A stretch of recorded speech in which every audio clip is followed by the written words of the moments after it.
recipe was right there. Who told y'all to add raisins? Guess who just finished the Netflix Avatar The Last Airbender? And yes, I am mad late. But in my defense, I did tell y'all that it was my birthday and your girl will be traveling. Here are my honest thoughts. I'm not gonna hold back. We're gonna call this the good, the bad, and the WTF because what the fuck was that? Starting with the good things in this series. The best characters for me, in no particular order. Avatar Kyoshi. Suki. He ran. I cannot wait to see Zuko's arc play out. Uncle Iroh just makes everything better, including whatever scene he's in. And the dynamic between these two characters? Netflix, no one told you to grab my heart up out my chest and squeeze it like that. When I tell you I was so prepared to hate this man and I just couldn't? Because how did he devour every scene that he was in? Daddy Lord Ozai.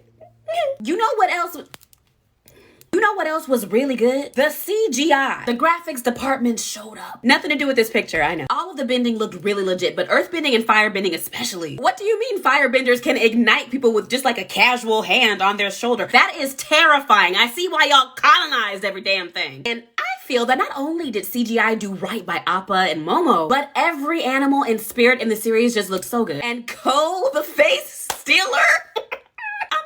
Netflix, I don't think I signed on to be traumatized. Y'all ate that. Every single fight scene delivered, y'all, I am telling you. Because yeah, I already said the bending looked really good, but the fight choreography itself, like everybody had hands. Practically everybody. It was exciting. They was beating each other's asses. But y'all don't always want positivity, so let's get into some of the bad things or some areas of improvement. I am not here to bash anything or to put down anyone's creative effort, but I will be honest in my opinion. There were some terrible writing decisions made in regards to the storyline for this series. To be fair, some decisions were incredible and they really paid off. But other decisions to me made no sense and seemed really unnecessary. When it comes to these live action remakes, I am all for deviating from the source material if you can improve upon it. Like, you can still tell an incredible story and fill in some of the gaps when you're trying to take a children's show from 2005 to a more mature audience in 2024, but they played Frankenstein a little bit too much. In my opinion, some of the changes just did not support the storytelling and really just made things more convoluted and kind of difficult to follow. Shit got messy for no reason. The recipe was right there. Who told y'all to add raisins? And that is actually gonna slide us right into the WTF. What the fuck was that?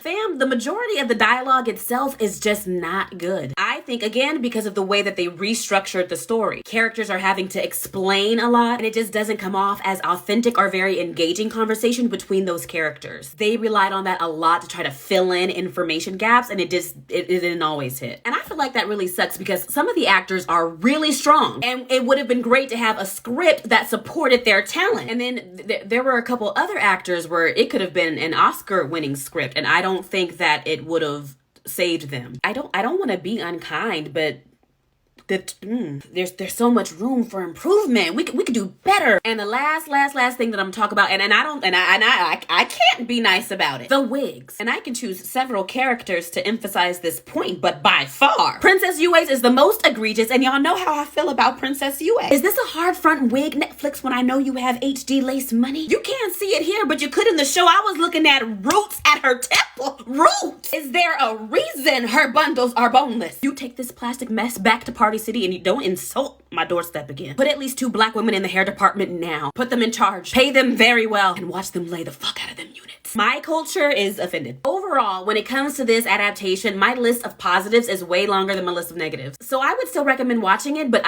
just prepare your heart. I am excited that we are getting 2 more seasons of the show because the things that they get right from the animated series and some of their creative decisions are really, really good. I did cry, and not just because I'm soft. And they have the chance to improve the other areas, which I really hope that they do. Believe it or not, I tried to keep this review as short as possible, but I would love to expand on my thoughts. Just please tell me which direction to go in first. I would also love to hear your thoughts on the series if you've seen it. Just remember to keep it cute because my trigger finger is quick on the block button. And at the end of the day, if this adaptation is not for you, you can still go watch the original cartoon on Netflix and you don't have to be rude here about it. Y'all be easy.